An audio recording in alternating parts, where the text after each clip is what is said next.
Assalamualaikum warahmatullahi wabarakatuh. Perkenalkan, saya Poppy Rolanda dari kelas 3C HPI. Di sini saya akan menjelaskan tentang materi tentang mahar dalam suatu pernikahan atau akad pernikahan. Pertama, yaitu ada pengertian. Mahar itu apa sih? Mahar berasal dari bahasa Arab. Istilah mahar dalam bahasa Arab ada berbagai istilah yang disebut di antaranya ada mahar, ada sodak, ada nihlah, ada faridah, ada hibah, ada ujr, ada uhar, dan alaik. Pengertian mahar secara etimologi berarti mas kawin. Secara terminologi, mahar adalah pemberian dari seorang mempelai pria atau laki-laki pada perempuan ketika dilangsungkannya akad nikah.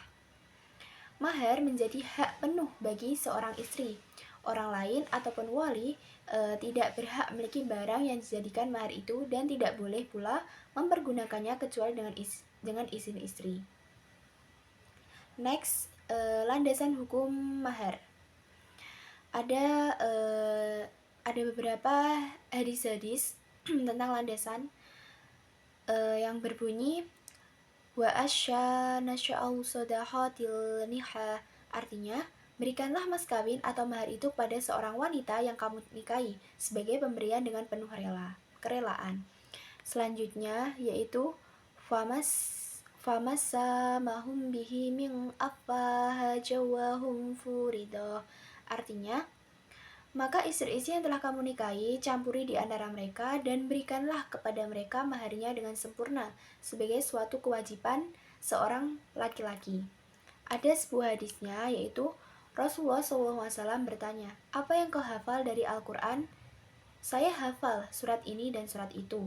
Kemudian Rasulullah bersabda, pergilah, sungguh aku telah menikahkan engkau dengan seorang wanita dengan mahar berupa surat-surat Al-Quran yang engkau hafal.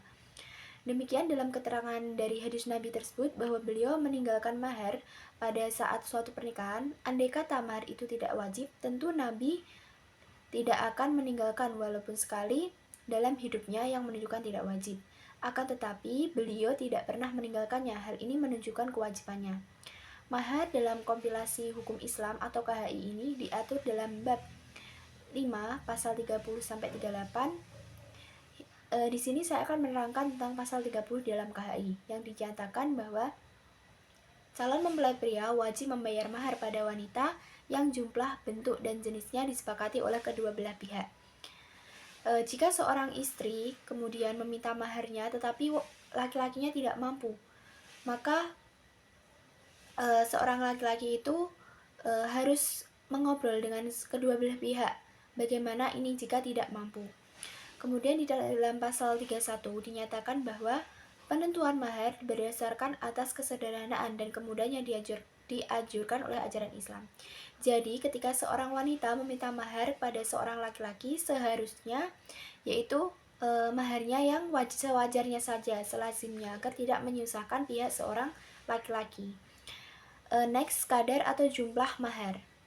Agama tidak menetapkan berapa jumlah minimum, berapa jumlah maksimum dari mahar suatu mas kawin di dalam pernikahan. Ukuran mahar diserahkan pada kemampuan suami. Hal ini disebabkan oleh perbedaan tingkatan kemampuan manusia dalam memberikan mahar kepada seorang wanita. Orang yang kaya mempunyai kemampuan untuk memberi mas kawin yang lebih besar jumlahnya kepada calon istrinya.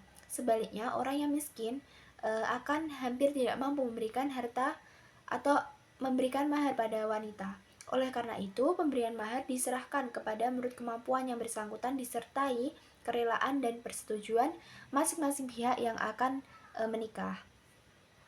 Hal ini berdasarkan Quran Surat An-Nisa ayat 20.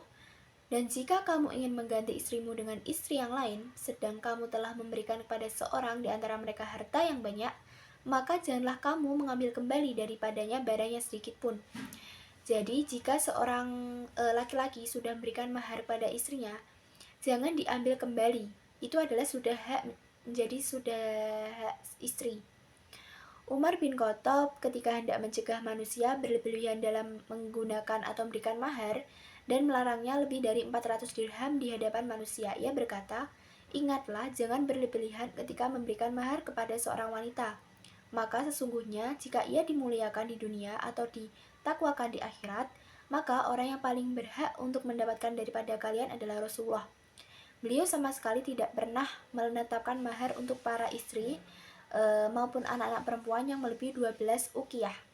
Maka barang siapa yang mendapatkan mahar lebih dari 400 dirham, hendaknya dia berikan kelebihannya kepada Baitullah Mal sebagai amal. Lantas ada seorang wanita dari Quraisy berkata, "Bukan demikian, hai Umar," sahut Umar. "Mengapa tidak?" Wanita berkata, "Karena Allah berfirman, sedang kamu telah memberikan kepada seseorang di antara mereka harta yang banyak, maka janganlah kamu mengambil kembali harta yang telah kamu berikan sedikit pun."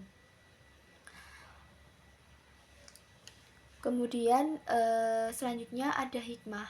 Ada hikmah dari pencegahan menetapkan mahar ini yang tinggi adalah jelas, yaitu memudahkan anak muda untuk kawin, melangsungkan pernikahan, sehingga tidak membuat timbulnya berbagai kerusakan moral dan sosial. Oleh karena itu, sunnahnya menurut Syaro tidak berlebihan dalam memberikan mahar. Meskipun mahar tidak memiliki ukuran atau jumlah yang pasti sebagai lambang kesanggupan dan kesediaan seorang laki-laki atau suami kepada istri untuk memberikan nafkah, agar mahar dipandang sah harus memenuhi syarat-syarat sebagai berikut.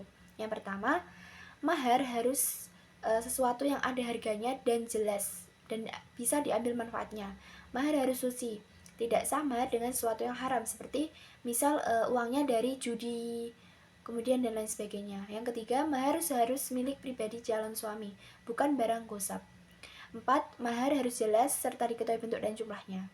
Hadis dari Amir bin Rabi'ah bahwa seorang perempuan dari Bani Fazirah dinikahkan dengan mahar berupa sepasang sendal. Rasulullah bertanya kepadanya, "Apakah kamu ridho atas dirimu sendiri dengan sepasang sendal sebagai maharnya?" Ia menjawab, iya. Beliau pun memperkenankannya. Next, macam-macam mahar. Macam-macam mahar ada dua. Yang pertama ada mahar musama, adalah mahar yang sudah disebut atau dijanjikan kadar besarnya ketika akad nikah. Ulama fikih sepakat bahwa dalam pelaksanaannya mahar musama harus diberikan secara penuh apabila 1. Telah bercampur atau berseagama. 2. Salah satu dari suami istri meninggal. Ketiga, mahar musama wajib dibayar seluruhnya apabila suami telah bercampur dengan istri dan ternyata nikahnya rusak dengan sebab tertentu. Kedua, mahar mitsili, yaitu mahar yang tidak disebut besar kadarnya pada saat sebelum ataupun akad pernikahan, atau mahar yang diukur dengan mahar yang pernah diterima oleh keluarga terdekat agak jauh dari tetangga sekitarnya, dengan memperhatikan status sosialnya. Pemberian mahar mitsili terjadi dalam keadaan pertama, apabila tidak disebutkan kadar mahar dan besarnya ketika berlangsung akad nikah. Kemudian suami telah bercampur dengan istri atau meninggal setelah bercampur. Kedua, jika mahar musama itu belum dibayar sedangkan suami telah bercampur dengan istri dan ternyata nikahnya tidak secara sah. Sekian materi yang dapat saya sampaikan. Apabila ada kekurangan, kurang lebihnya mohon maaf. Wassalamualaikum warahmatullahi wabarakatuh.